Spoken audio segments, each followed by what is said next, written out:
Most welcome to all of you.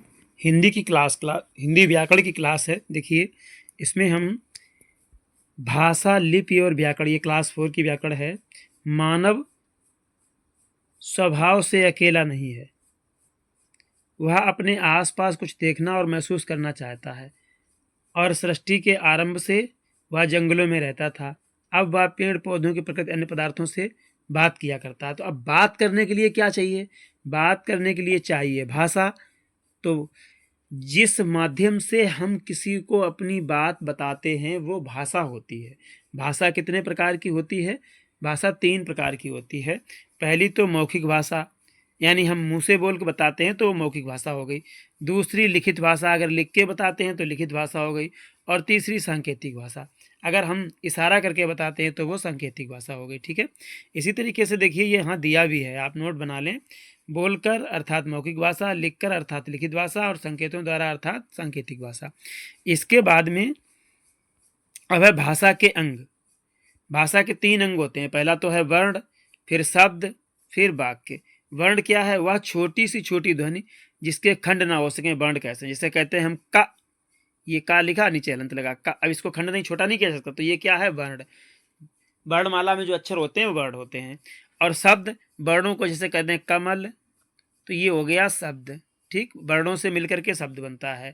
और वाक्य, शब्दों से मिलकर के वाक्य बनता है। जैसे देखने कि वर्णों के सार्थक समूह को शब्द कहते हैं, ये पूरा वाक्य हो गया। ठीक है, वर्णों के सार्थक समूह को शब्द कहते हैं। अर्थ जिसका निकलता हो, ऐसा नहीं कि ऐसे ही बजा दिया, कह दिया राम, बाजार, आसमान, बादल, अब ये इसका कोई अर्थ ही नहीं निकल रहा, तो ये शब्द नहीं, ये क्या, ये वाक्य नहीं हुए। और शब्द, वर्णों का सार्थक, अब जैसे ये है, अब जिसमें ये शब्द है, खंड ये शब्द है, हम यहाँ लिख दें का, हैं, और आ लिख दें और ऊ लिख दें, अब इसका कोई अर्थ ही नहीं निकल रहा, तो ये शब्द नहीं कहा जाएगा। ठीक है, वर्णों का अर्थपूर्ण समूह शब्द कहलाता है। और शब्दों का क्रमबद्ध समूह जिसका कोई अर्थ स्पष्ट हो तो वो वाक्य कहलाता है। शब्दों को लगातार लिखते जाए, जिसका अर्थ हो वो वाक्य कहलाता है। अब राष्ट्रभाषा की बात है। 14 सितंबर 1949 को हिंदी भाषा को भारतीय संघ की राजभाषा के रूप में स्वीकार किया गया। वो राजभाषा के रूप में स्वीकार किया गया। ठीक है, और जो भाषा पूरे राष्ट्र में बोली जाए उसे राष्ट्रभाषा कहते हैं। भारत की राष्ट्रभाषा हिंदी है और 14 सितंबर 1949 को इसको स्वीकार किया गया राजभाषा के रूप में। वैसे तो विश्व में अनेक भाषाएं बोली जाती हैं, जैसे हिंदी, संस्कृत, अंग्रेजी, जर्मन, फ्रांस, परंतु भारतवर्ष में हिंदी, संस्कृत, पंजाबी, कश्मीरी, डोंगरी, ये भाषाएं दी हैं। इतनी भाषाएं बोली जाती हैं। कितनी हैं? मुख्य 22 भाषाएं बोली जाती हैं।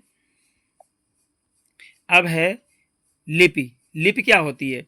भाषा को जो लिखा जाता है उसको लिपि कहते हैं। अंग्रेजी हमारी रोमन लिपि में लिखी जाती है, पंजाबी गुरमुखी लिपि में लिखी जाती है, उर्दू फारसी लिपि में लिखी जाती है। तो ये तो लिपियां दी हैं, लेकिन हिंदी नहीं दी है भाई। हिंदी किस लिपि में लिखी जाती है? तो हिंदी को जो है वो लिखते हैं, देख लीजिए, नोट कर ले, देवनागरी लिपि।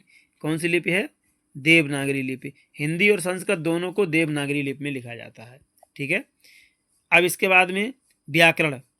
कुछ नीचे कुछ वाक्य दिए गए हैं, इन वाक्यों को पढ़िए और बताइए कि इनमें से कौन सा वाक्य सही है और कौन सा गलत है। रजनी खेल रहा है, अब भैया रजनी खेल रही है, रहा है का होगा, तो ये गलत हो गया।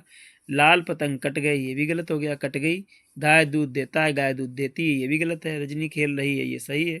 अच्छा, ये नीचे सही वाले दिए हैं, चलिए ठीक है, तो फिर जरूरत ही नहीं बताने की। इसके बाद हम वर्ण विचार, शब्द विचार, वाक्य विचार। तो व्याकरण के 3 बातों, वर्णों, शब्दों और वाक्यों पर विचार किया था। अतः ये 3 भागों में बांटा जा सकता है। वर्ण विचार, जब हम किसी वर्ड यानी वर्णमाला के अक्षर के बारे में विचार करते हैं। शब्द विचार, जब किसी शब्द के बारे में विचार करते हैं। वाक्य विचार, जब किसी सेंटेंस के बारे में विचार करते हैं। परिभाषा क्या है व्याकरण की? ये दी हुई है। व्याकरण वह शास्त्र है जो किसी भी भाषा के स्वरूप संबंधी नियमों का बोध कराता है। ठीक है, चलिए नेक्स्ट है, ये दिए हुए क्वेश्चन आंसर, इसके प्रश्न उत्तर, और ये भरे हुए हैं। चलिए, ये नेपाल में नेपाली, 1 मिनट देख लें। नेपाल में नेपाली, तमिलनाडु में, और तेलुगु, पंजाब में, पंजाबी यही नहीं भरा है। ठीक है, चलिए बाकी सब हो गए। और कुछ रह गया भाई? चलिए ठीक, ओके।